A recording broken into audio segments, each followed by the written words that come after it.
The morning Miriam Calloway turned 67. She woke up before the alarm. She always did. 4:58. 2 minutes before the world expected anything from her. She lay still for a moment, listened to the house.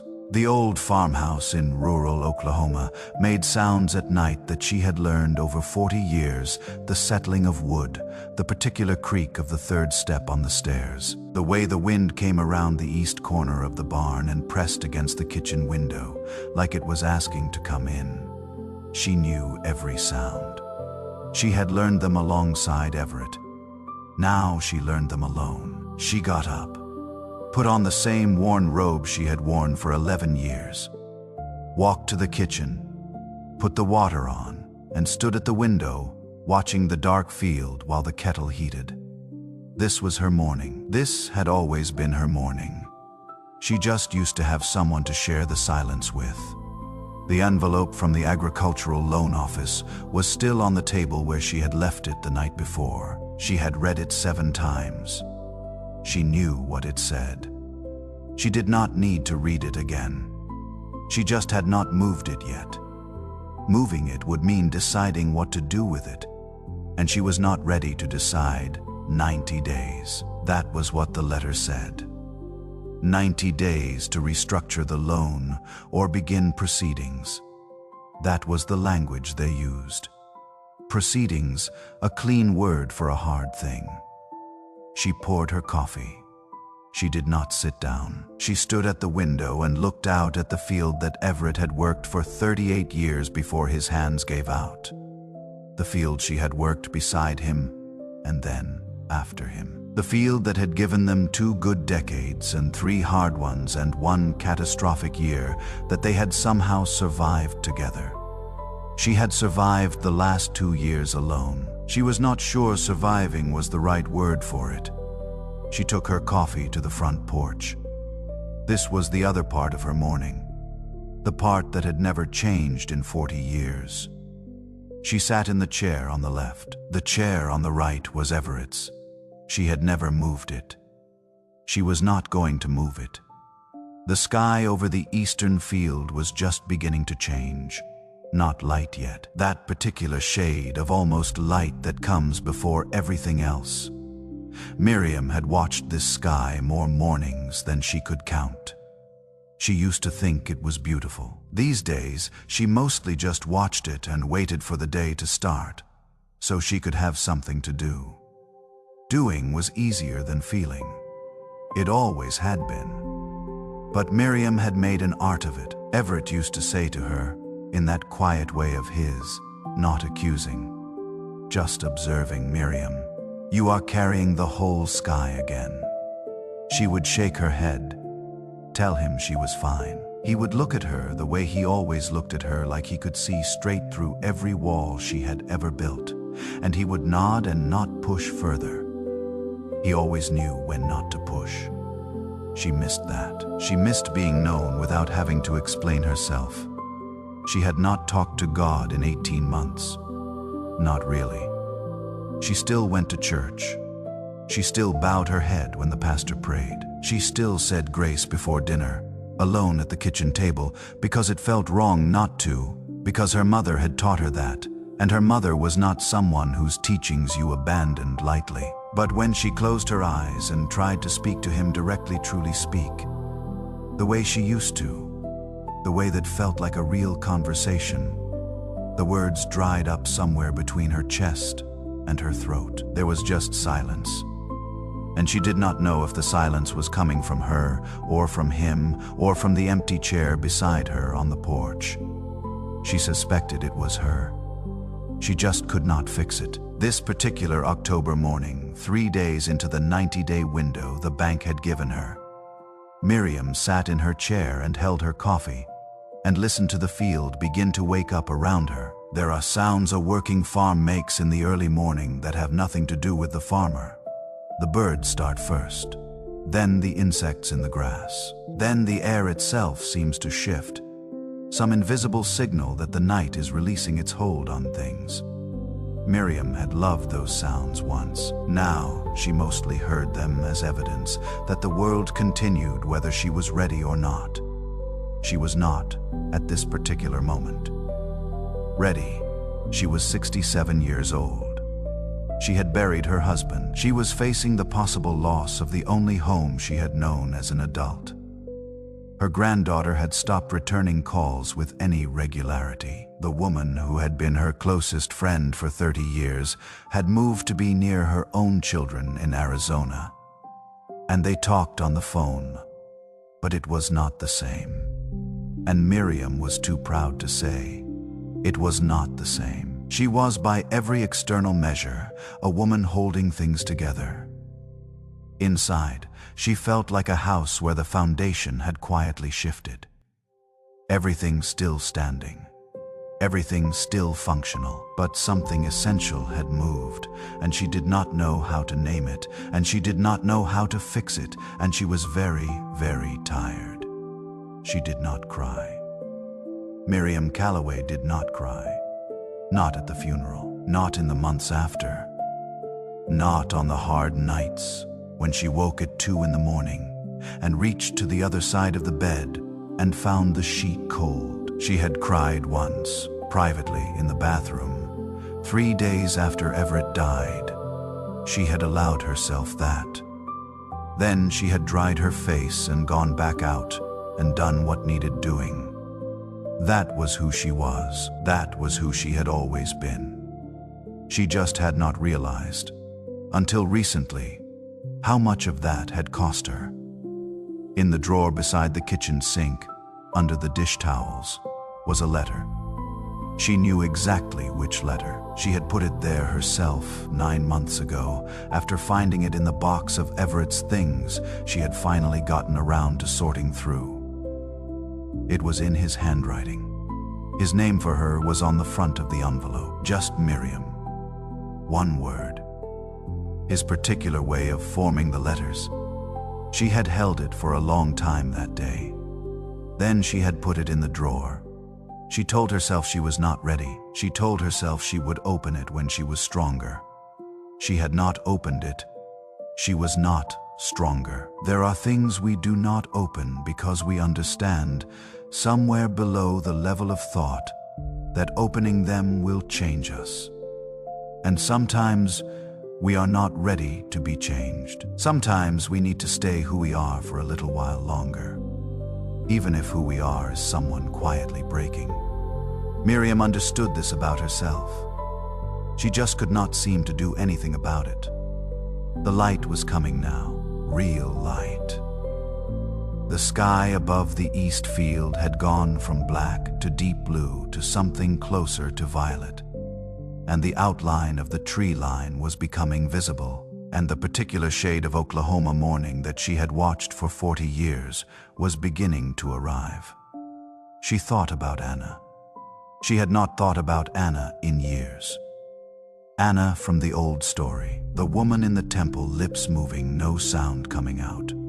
The one who had been misunderstood. The one who came to the temple not because she was strong, but because she had nowhere else to go and nothing left to offer except her actual self.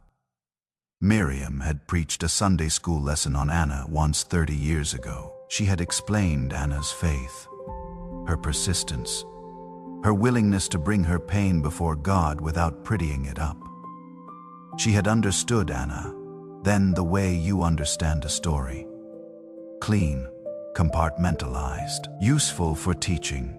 She understood her differently now, because Miriam had been sitting in the equivalent of the temple for 18 months, the porch, the church pew, the kitchen table at 2 in the morning, and her lips had been moving, and nothing was coming out. Not because she did not believe. She did believe. She believed the way you believe in something that has been true so long you do not examine it anymore, the way you believe in the sun coming up. But believing and speaking are different things. And somewhere in the grief and the exhaustion and the long months of keeping everything together, Miriam had lost the ability to speak. She had not lost the ability to sit. That much she could still do. She could still show up. She could still come to the porch at 5 in the morning and hold her coffee and watch the light change and remain present in the place where she had always come to be quiet. Maybe that counted for something. She did not know. She had not heard anything in response. She heard the sound of a car turning off the county road about a quarter-mile out, headlights briefly visible between the trees at the edge of the property. She watched them approach.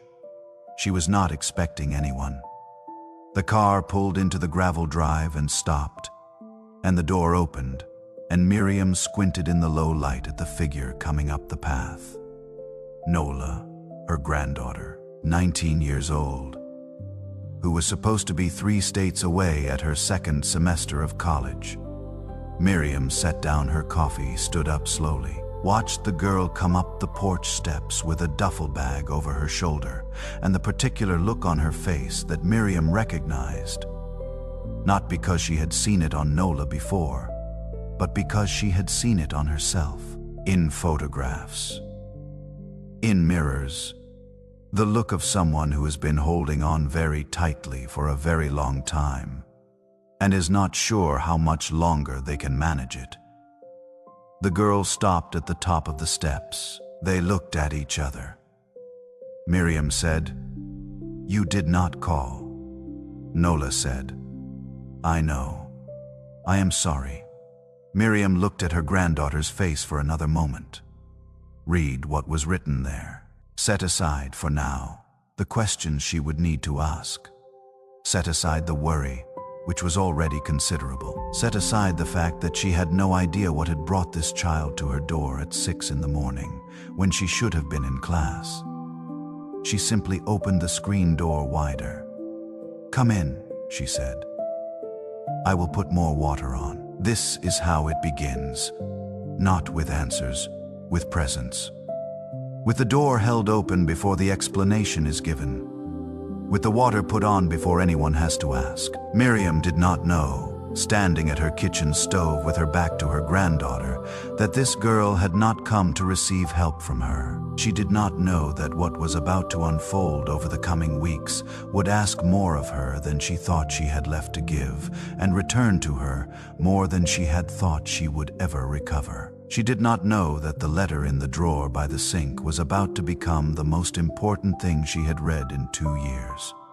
She did not know any of that. She just knew the water was heating, and the sky outside the window was turning gold. And something had arrived at her door that she had not asked for. And something in her, some part of her that was older and quieter than all her grief, recognized that this was not an accident. She had been coming to this porch for 40 years. She had been sitting in the silence and waiting without knowing she was waiting. She was still here. The field was still there. Whatever came next was going to come. She poured 2 cups of coffee, set them on the table, sat down across from her granddaughter. And for the first time in 18 months, she did not sit at that table alone. Nola slept until noon. Miriam did not wake her. She moved through the house the way she always moved when someone else was sleeping quieter than she needed to be. Careful with doors, setting her coffee cup down on the counter instead of the table so the sound would not carry up the stairs. She had work to do. There was always work to do on a farm, even a farm that was smaller than it used to be, even a farm that was operating on borrowed time and borrowed money. The animals did not know about the letter from the bank. The field did not care about her 90 days. The morning required what the morning always required, and Miriam gave it. She was out by the fence line checking the east corner post when she heard the screen door. Nola came across the yard in the daylight, and Miriam got her first real look at the girl in full light. She was thinner than she had been at Thanksgiving, not alarmingly so, but enough that a grandmother noticed. Her eyes had the particular flatness of someone who had been sleeping badly for a long time. She moved carefully, like someone getting used to being in her own body again after a period of not quite inhabiting it. Miriam said nothing about any of this. She handed Nola a pair of work gloves and pointed at the post. "Hold that steady for me." Nola held it steady. They worked in silence for a while. This was another thing Miriam had learned over 40 years of marriage and farming and raising people, that sometimes the most important thing you can offer another person is a task. Something to do with their hands, something that requires presence without requiring explanation. Nola held the post.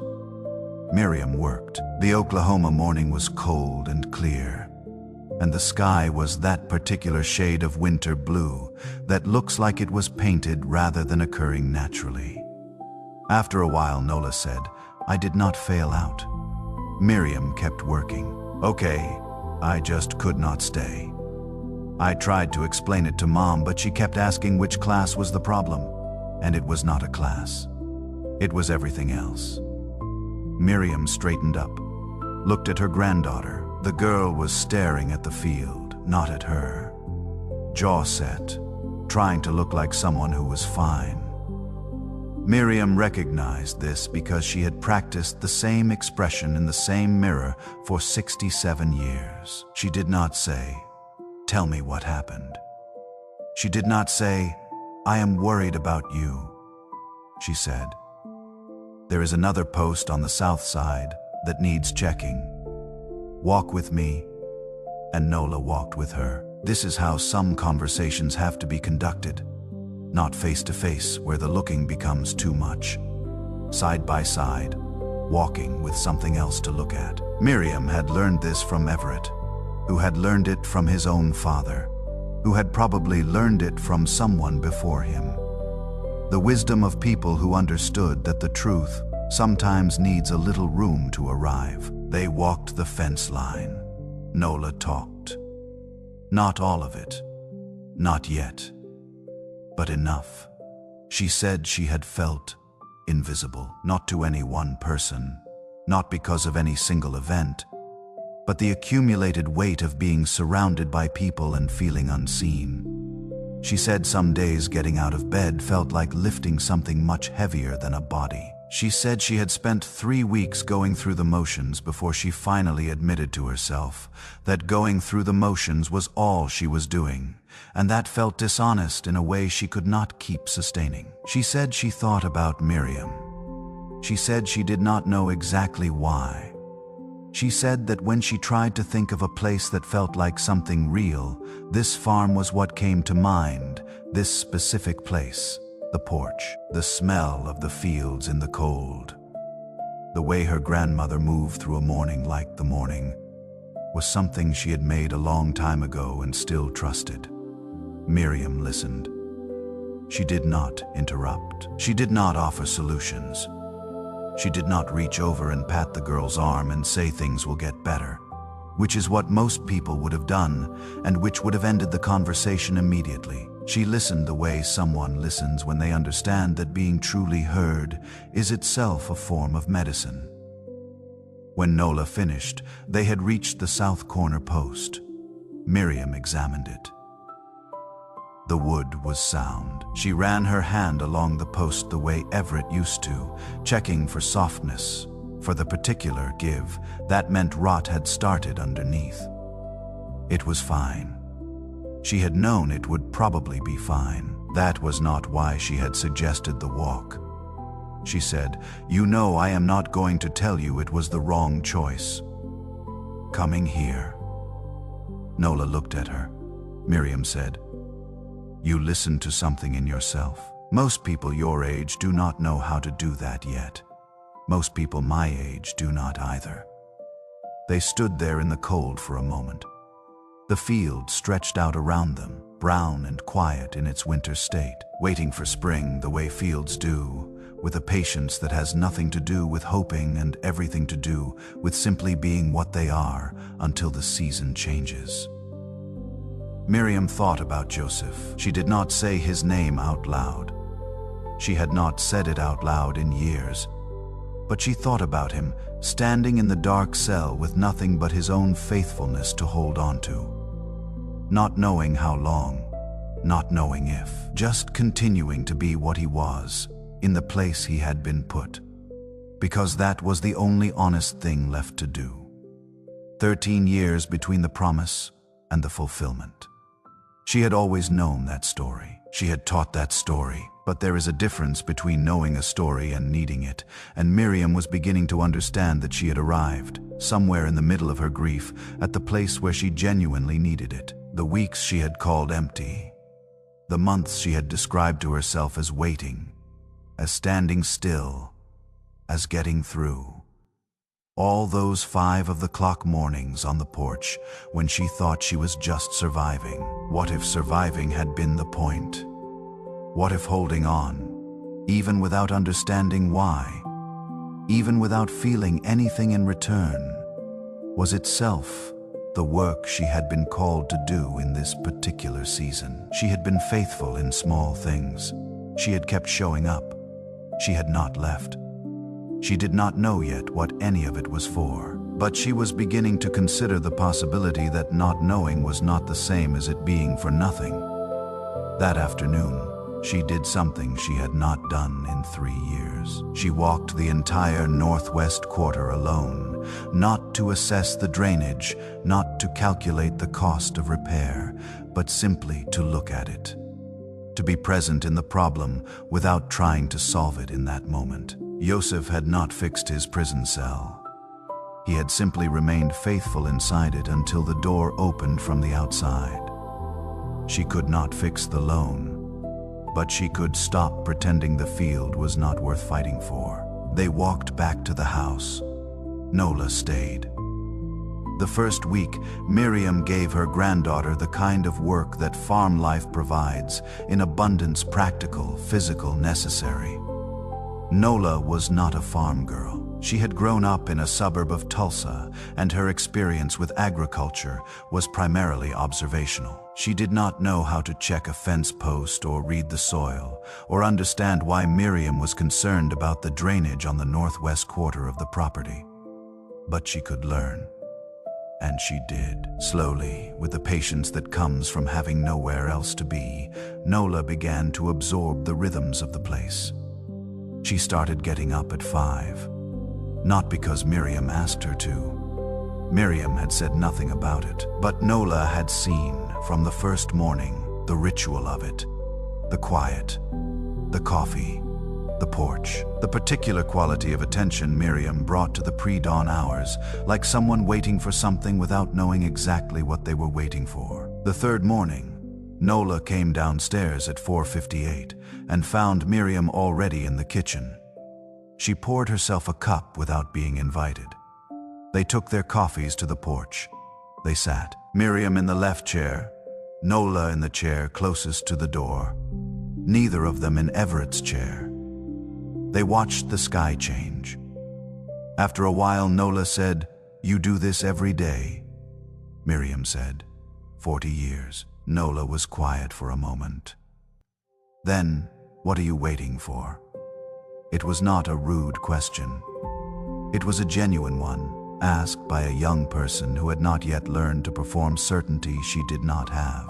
Miriam thought about it honestly. She did not reach for a rehearsed answer. She let the question sit in the cold air between them for a moment. She said, "I used to know.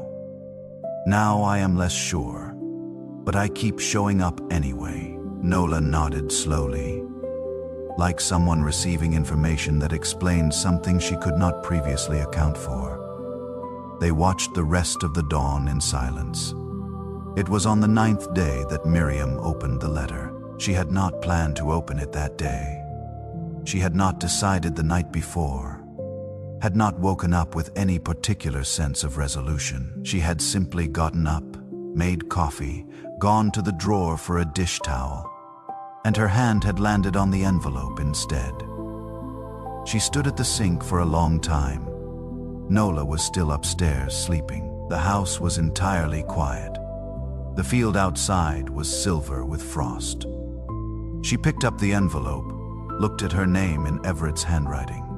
The way he formed the mem, the particular lean of his letters, slightly to the right, which she had always teased him about, and which he had never corrected, because it was simply the way his hand moved, and he saw no reason to change it. She opened the envelope. Everett's letters were always short. He wrote the way he spoke, which was efficiently without excess, saving the space for what mattered. There were 2 pages. The first was practical notes about the property, the equipment, a few things he wanted her to know about the truck's maintenance history. She read through it. Her hand was steady. The second page was different. He had written it in a different pen. The handwriting was slightly less even, which meant he had written it at a different time. Probably later. Probably when he was already tired. He wrote about the farm the way he always had, with a plainness that somehow communicated love more effectively than decoration would have. He wrote about the field in spring. He wrote about the particular light that came through the kitchen window in the late afternoon in October. Then he wrote, "Miriam, stop carrying the whole sky. He has got it, and he has got you. I have known that longer than you have. I need you to know it now." She stood at the sink for a long time after she finished reading. She did not cry. She stood very still with the letter in both hands and the frost on the field outside and the complete silence of the house around her. And she felt something move in her chest that she could not name precisely. Not grief, not relief. Something more like recognition, like hearing a truth you have always known stated plainly for the first time. Everett had believed that. He had believed it when she could not. He had carried it for her, quietly, without telling her he was doing it, the way he had carried so many things, and he had left it for her.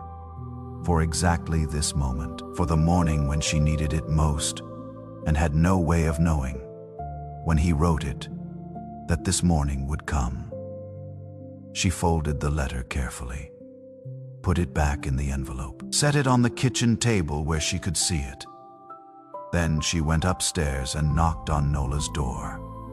The girl appeared, sleep-rumpled, worried by the knock. Miriam said, "Get dressed.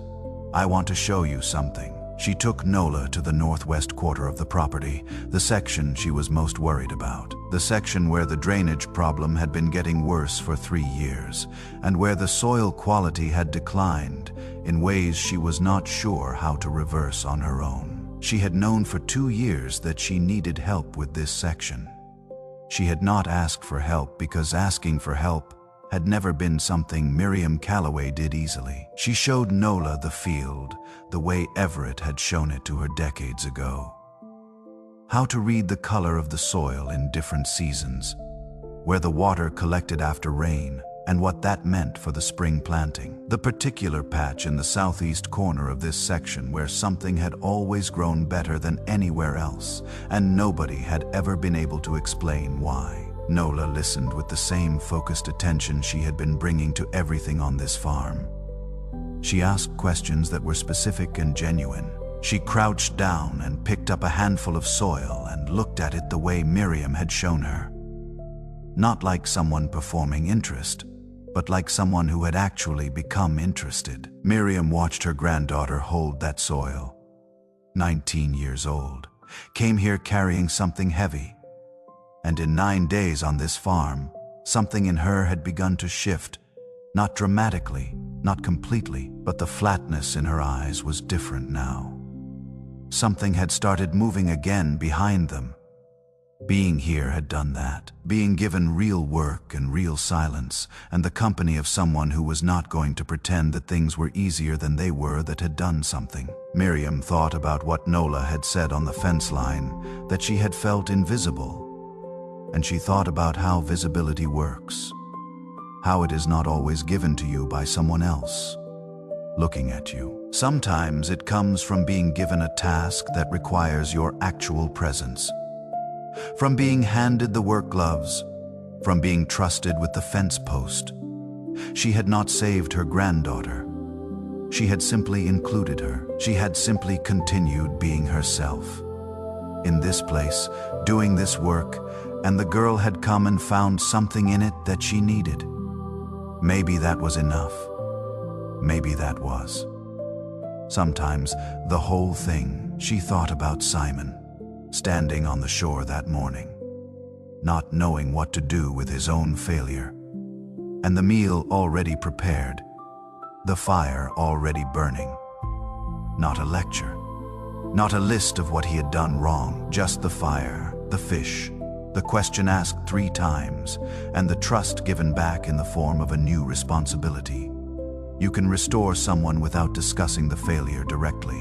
You can demonstrate trust before the person has re-earned it in ways they can measure. You can give them back their purpose before they feel ready for it.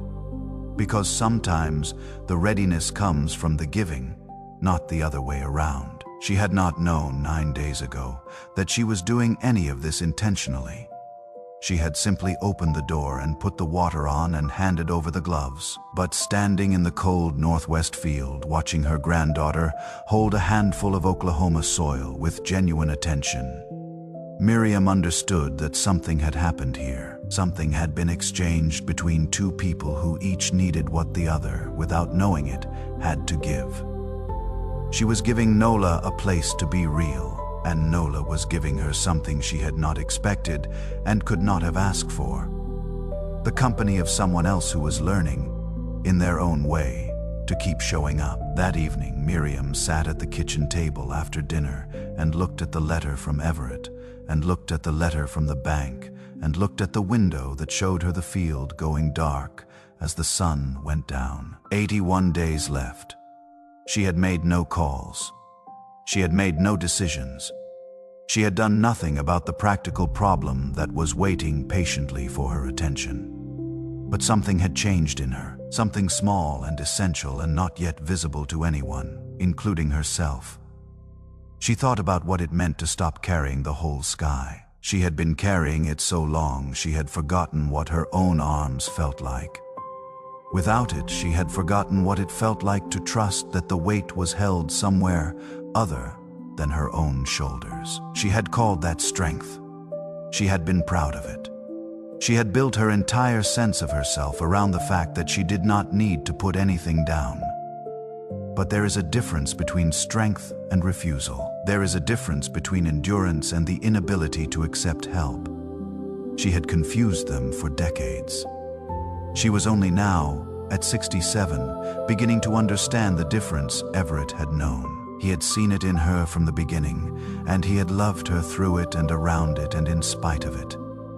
And on the last page he had written, he had handed her the one thing she had never been able to give herself: permission. Miriam put both letters in the drawer, not to ignore them, not to avoid them, but because she had finally read the one that mattered. And she needed a night to let it settle before she decided what to do next. She turned off the kitchen light. Upstairs, she could hear Nola moving around in the guest room, the sound of another person in the house. The ordinary, irreplaceable sound of not being alone. She stood in the dark kitchen for a moment. Then she went to the sink, opened the drawer, and put her hand on the dish towel, and then on the envelope underneath, and held it for a moment without taking it out. Just held it. She had opened it. She had read it. It was real. She put the dish towel back over it, neatly, the way her mother had taught her to keep a kitchen drawer. And she went upstairs to bed. Tomorrow was day 10, and she was beginning to think she knew who she needed to call. She called Delbert on a Tuesday morning, day 81 of 90. She had been thinking about it for 3 days. She had picked up the phone twice and put it back down. Not because she did not know what she wanted to say. She knew exactly what she wanted to say. She had rehearsed it in the field, in the kitchen, on the porch in the dark before dawn. She put the phone down because she had never in her adult life made a call like this one. A call that said plainly, without dressing it up in any way, "I cannot do this alone. I need help." Delbert Oakes was 72 years old. He had farmed the property adjacent to hers for going on 45 years. He had known Everett since before Miriam knew either of them. He had shown up the week Everett died with a casserole dish and a handshake, and had said simply, "If you need anything, you know where I am." She had thanked him and not called. He had offered to discuss a cooperative arrangement 3 years ago, a way of working the land together that would reduce the burden on both operations, given that he was running his farm with a smaller crew than he used to and she was running hers essentially alone. She had thanked him for the thought. She had not called. She had told herself both times that she wanted to manage her own affairs, that she did not want to complicate a friendship with business, that she was not ready. What she had not told herself, because she had not been willing to see it clearly enough to say it, was that accepting his offer would have meant admitting she could not carry everything herself. And that admission was something she had not been able to make. Until now. She dialed the number. It rang 3 times. He answered on the 4th, sounding exactly the way he always sounded, unhurried, solid, like a man who had nowhere to be that was more important than wherever he currently was. She said, "Delbert." "It is Miriam Calloway." He said, "Miriam. Good to hear your voice." She said, "I would like to talk to you about that arrangement you mentioned, if the offer still stands." There was a pause, not a surprised one, more like the pause of a man who has been patient for 3 years and is not going to make a production out of the fact that his patience has finally been rewarded. He said, "It stands. Come for coffee Thursday, and we will talk it through." She said, "Thursday." "Yes." She hung up the phone, stood at the kitchen counter, looked out the window at the field. Her hands were not shaking. She had expected them to shake. They were perfectly still. She was 67 years old, and she had just asked for help for the first time in longer than she could accurately remember. And the world had not ended. The field was still there. The sky was still the same sky. She had forgotten you were allowed to set it down. Nola came in from outside, cheeks red from the cold, pulling off the work gloves. She looked at Miriam. Something in Miriam's posture or expression must have communicated that something had shifted, because Nola stopped in the doorway and looked at her carefully. Miriam said, "I called Delbert Oaks." Nola said, "The neighbor?" Miriam said, "We are going to talk Thursday about a cooperative arrangement. It might mean giving up part of how I have been running things, but it also might mean keeping the farm." Nola was quiet for a moment. "Then, that is good, is not it?" Miriam considered the question honestly. She said, "It is right. Whether it feels good yet, I am still working on." Nola nodded. She understood the difference. She had been learning these past weeks that right and comfortable are not always the same thing, and that the rightness is usually what matters. She hung up the gloves, went to the stove, started making lunch without being asked. The ease with which she moved through the kitchen now was different from the careful, tentative movements of her first days here. She had learned where things were. She had learned the particular way the burner on the left ran hotter than it should and needed to be watched. She had learned the kitchen the way you learn a place, when you have stopped just passing through it and started actually living in it. Miriam watched her for a moment. Then she went to the table and sat down, and for the first time in 2 years, she sat down in the kitchen, not because she had something to do, but simply to rest, simply to be in the room, to let someone else be useful for a few minutes while she did nothing at all. It was harder than it sounded. She lasted about 4 minutes before she got up to help, but she noticed the 4 minutes. She filed them away. The Thursday meeting with Delbert lasted 2 hours. His kitchen table was the same kind of table as hers, wide, wooden, built to accommodate a larger family than either of them currently had. He made coffee that was stronger than what she made at home, and did not apologize for it. His wife Eleanor had died 6 years ago. He understood, without needing it explained, the specific texture of managing alone. They talked practically.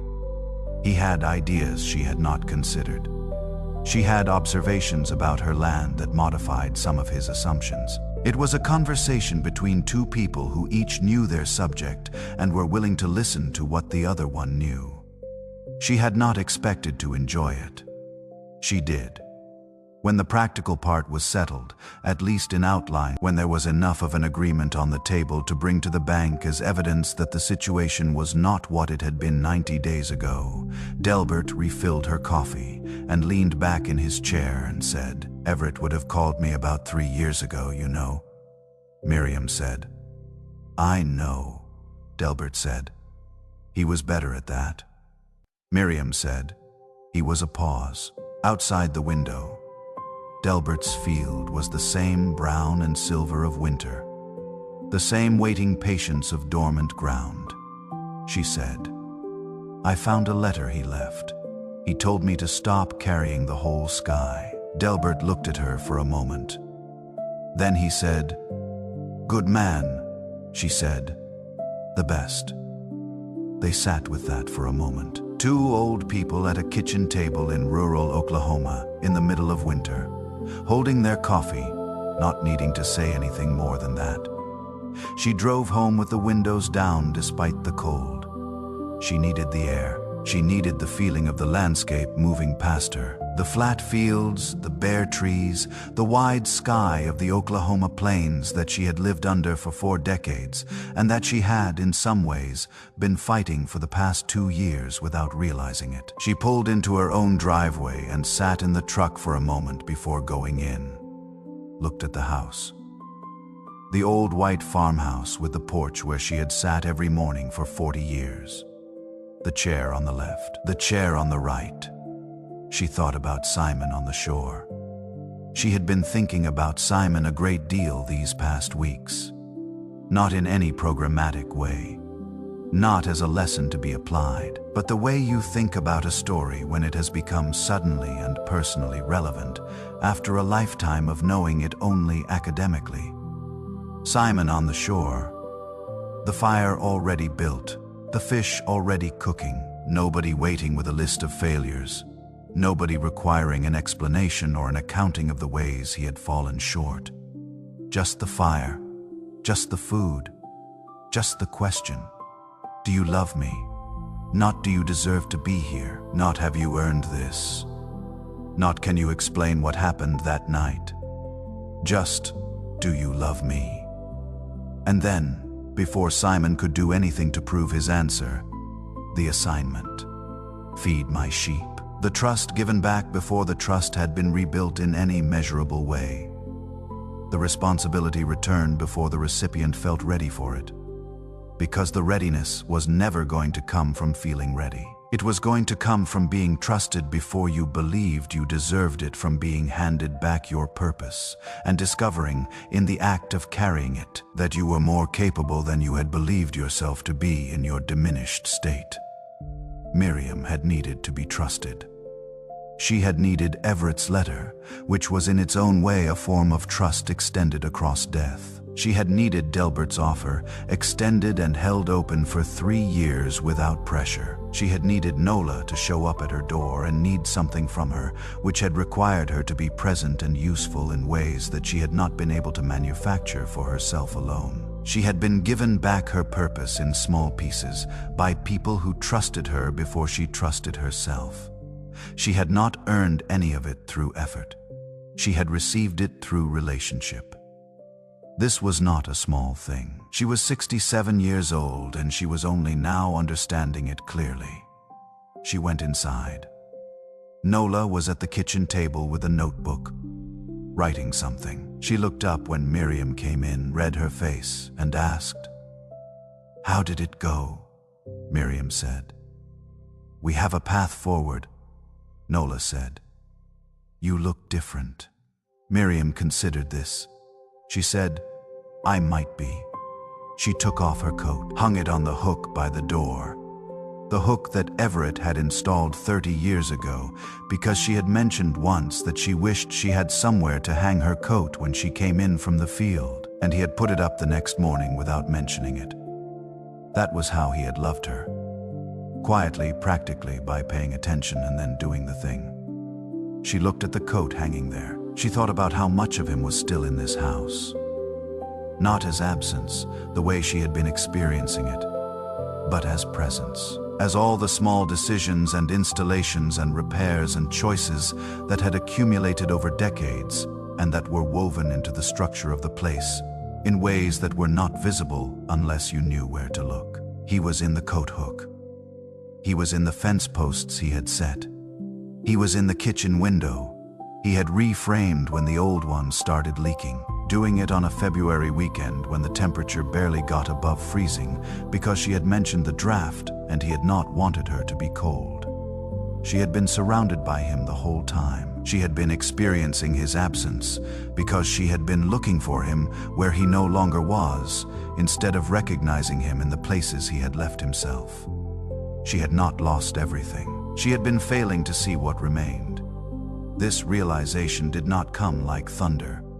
It did not arrive with any dramatic quality at all. It came the way the light came every morning on the porch. Gradually, incrementally, the dark pulling back, not in a single moment, but in a slow and patient brightening. She sat down across from Nola. She said, "Can I ask you something?" Nola put down her pen, said, "Of course." Miriam said, "That first morning you were here. When I asked what you were doing in my driveway at 6 in the morning, you said you thought about this place. You said it felt like something real. What did you mean by that?" Nola thought about it seriously.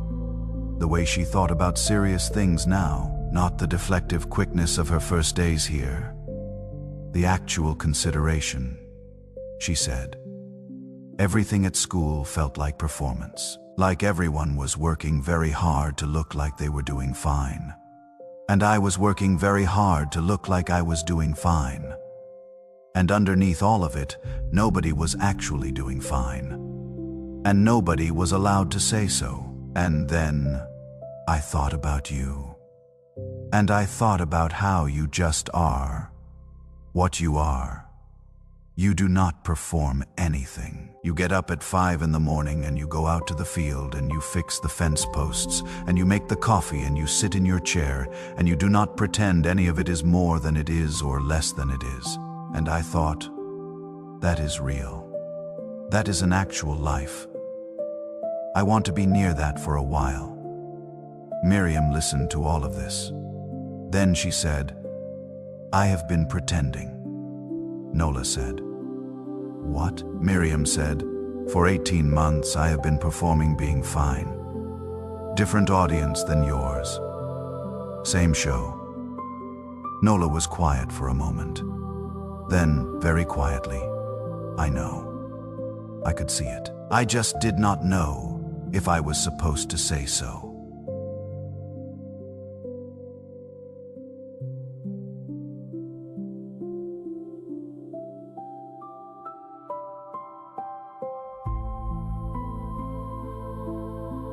I'm 19 years old. Came here carrying something heavy and had seen within days of arriving what Miriam had not been able to see in herself. She said, "You should have said so." Nola said, "You should have let me." They looked at each other across the kitchen table, two people of vastly different ages and experience, both of whom had spent recent months performing a competence they did not fully feel, both of whom had found in this kitchen, in this particular combination of company and work and honesty, something that had begun to look like relief. Miriam said, "Your mother is going to want you to go back to school." Nola said, "I know," Miriam said. "She is not wrong," Nola said. "I know that too," Miriam said, "but not yet." Nola looked at her. Something in her face changed. The particular relaxation of someone who has been braced for an outcome and has just been told it is not coming yet. Miriam said, "Stay through the end of the season. Help me get this cooperative arrangement started. Then go back and finish what you started," Nola said. "You are sure?" Miriam said. I am sure I need you here through spring planting. I am also sure that this farm is not your life's work. You are going to go do your life's work eventually. But right now, this is where you need to be. And it happens to be where I need you too. Those two things can both be true at the same time. Nola nodded. Her eyes were bright in a way that had nothing to do with tears and everything to do with the specific clarity that comes when someone tells you the truth about your situation without softening it into meaninglessness. She said, "Okay," Miriam said.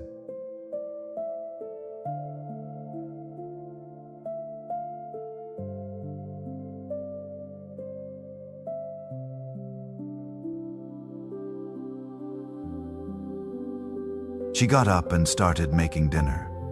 They ate with the kitchen light on and the dark field outside the window, and the small sounds of the old. They talked about the cooperative arrangement, about what spring planting would look like with additional resources, about the northwest quarter and the drainage problem and the particular patch in the southeast corner where things had always grown inexplicably well. They talked about ordinary things in the way that only becomes possible when the extraordinary things have been said first. After dinner, Miriam washed the dishes and Nola dried them, and the kitchen smelled like the food they had cooked, and the dish soap that Miriam had bought from the same store for 30 years, and the particular winter coldness that came through the seals of the old windows, no matter how many times she had tried to improve them. Nola said, drying a glass, "Do you still feel like he is not listening?" Miriam took a moment with this. She turned off the water, dried her hands on the dish towel, looked out the window at the dark. She said, "I think he was listening the whole time. I think I was the one who stopped talking." Nola said. "What changed?" Miriam said. "I stopped waiting until I had something worth saying. I stopped waiting until I felt strong enough to show up properly. I started showing up as I actually was, which was not very much, for a long time, and I think that was enough. I think that was, actually, what was required." The thing about Anna was not that she prayed beautifully. The thing about Anna was that she came, lips moving without sound, tears instead of words, no performance of faith. Just the actual ragged, undignified reality of a person who had nowhere else to go and brought herself there anyway. That was the whole thing. That was all of it. You bring yourself, not the version of yourself you wish you were, not the version you are presenting to the neighbors or the congregation, or your own reflection in the mirror. The actual self. The tired one, the one that has not cried in public in 2 years and is running on determination and coffee and the stubbornness of a woman who was raised not to quit. You bring that. And it is enough. It has always been enough, Miriam said. I think he meets you where you actually are, not where you wish you were. Nola was quiet for a moment. Then she set down the dish she was drying and said, carefully, "I have been thinking about that, about where I actually am versus where I think I should be," Miriam said. And Nola said, "They are pretty far apart right now," Miriam said. "They usually are, at your age," Nola said. "Were they for you?" Miriam thought about herself at 19. The particular confusion of that time before Everett, before this farm, before she had any clear sense of what her life was going to be, the feeling of being between things, the pressure of not knowing. She said, "Very far apart."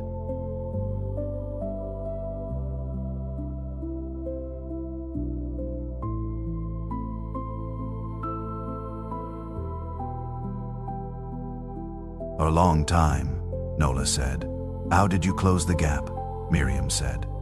"I stopped fighting the distance and started walking through it, put it away in the cabinet where it lived."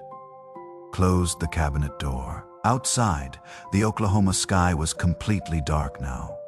dense with stars the way it got in winter, when the air was clear and cold, and there was no moisture to blur the edges of things. Miriam had always loved this sky, even in the hard years, even in the grief. The sky had remained constant in a way that she found, if not comforting exactly, then at least orienting. Proof that some things did not change, regardless of what was happening on the ground beneath them. She thought about the 90 days, 83 now. 7 remaining. She was going to call the bank in the morning. She was going to present the outline of the arrangement with Delbert. She was going to ask the right questions and listen to the answers and do the practical work of a woman who has decided to keep fighting for what she loves. But tonight, she was going to do something else first. She dried her hands. She walked to the front door. She opened it and stepped out onto the porch into the cold night air. She sat in her chair, the left one. She looked at the chair on the right. She thought about Everett, not the absence of him, the way she had been thinking about him for 2 years.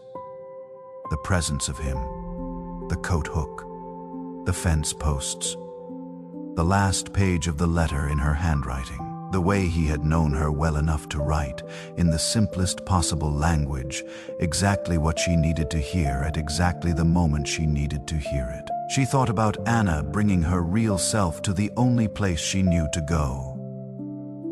Yosef being faithful in the dark room when nobody was watching and nothing had been resolved. Simon receiving back his purpose before he felt he had re-earned it. She thought about Nola at her kitchen table with a notebook, writing something, and the way the kitchen had felt with another person in it. And then Miriam Calloway, 67 years old, widow, farmer, woman who had not cried in public in 2 years and had not truly prayed in 18 months, sat in her chair on her porch under the winter stars and spoke. Not beautifully, not with any particular eloquence, not with the practiced language of someone who has kept her Sunday school voice dusted and ready. She spoke the way Anna had spoken, without sufficient words, from the actual place where she actually was. She said, "I do not know how to do this without him. I have not known for 2 years. I have been pretending I did. I am tired of pretending." She stopped. "Let the cold air be around her," she said. "I am still here. I do not know what that is worth. But I kept showing up. Every morning, I do not know why, but I did." She stopped again, looked at the dark field, the stars above it. She said, "I think you were here too. I think I just could not hear you over all the noise I was making, trying to sound fine." She sat for a long time after that without saying anything more. The cold settled around her. The stars moved imperceptibly in their ancient patterns. The field was still and dark and waiting for spring, the way it always waited, with a patience that had nothing to do with hope, and everything to do with the deep certainty of a thing that knows its own nature. She did not hear a voice. There was no dramatic response. The night was quiet in the way nights are quiet when nothing is performing, and everything is simply being what it is. But something in her chest that had been held at a particular angle for 2 years shifted very slightly, like a door, not thrown open, just eased, just the latch releasing. She sat until the cold became too much. Then she stood slowly with the particular deliberateness of a 67-year-old body that has spent decades doing physical work and carries the record of that work in every joint. She looked at Everett's chair. She put her hand on the armrest for a moment. The wood was cold and smooth and solid, the particular smoothness of something that has been touched 10,000 times. She said quietly to the chair, and to whatever might be listening, "I am going to be okay." Not as a performance. Not as the thing you say when someone asks how you are doing, and you are not, in fact, doing well. As a conclusion.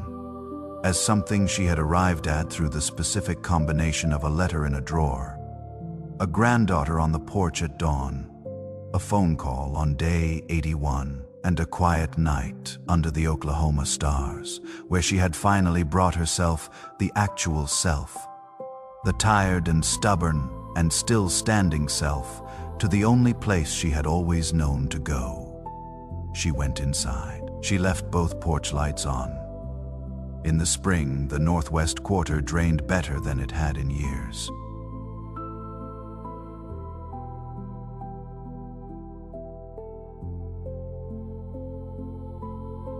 Delbert's crew brought equipment she did not have, and knowledge she had not thought to ask for. The cooperative arrangement, formalized with the bank's approval, restructured the loan in terms she could manage.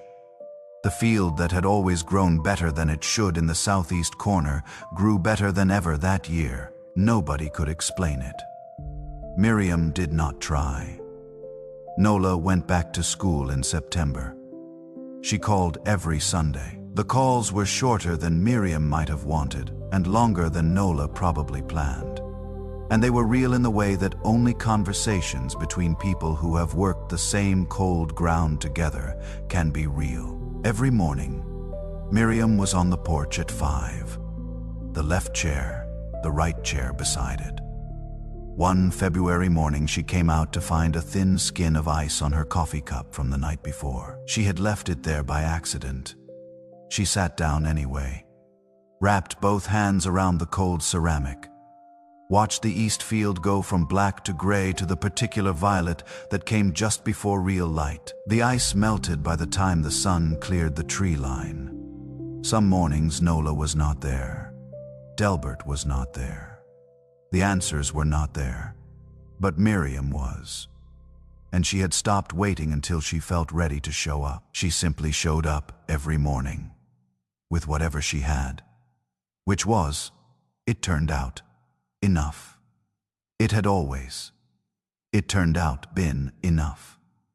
The sky above the east field was the same sky it had always been, wide, patient, holding more than she could see. She stopped trying to carry it. She let it hold her instead.